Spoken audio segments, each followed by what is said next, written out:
அக்யூஸ்ட்ல போறது மட்டும் யூஸ் பண்ணாதீங்க. அது யூஸ் பண்ணாதீங்க. சார் ரூல் எல்லாருக்கும் ஒண்ணுதான். எல்லாருக்கும் இந்த ரூல் எல்லாருக்கும் ஒண்ணுதான்.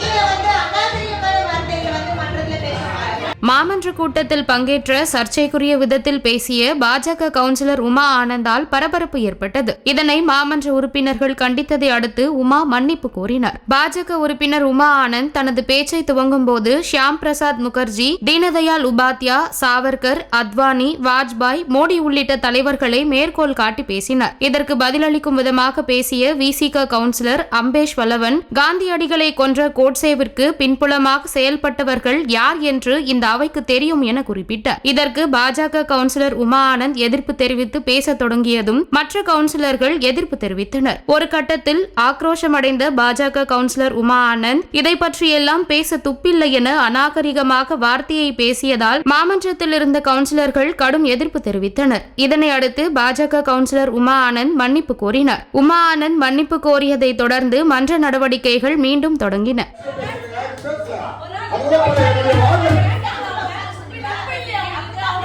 மன்றத்துல வந்து அநாகரிக வார்த்தைகள் வந்து பயன்படுத்தக்கூடாது அப்படின்றது தெரியும். மன்ற உறுப்பினர் இந்த மாதிரி வார்த்தைகள் பயன்படுத்தக்கூடாது.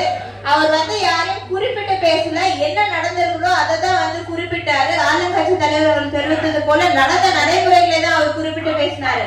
குறிப்பிட்டு உமானந்த் அவர்கள் பேரை குறிப்பிட்டு பேசல. நீங்க வந்து அநாகரிகமான வார்த்தைகளை வந்து மன்றத்துல பேசக்கூடாது.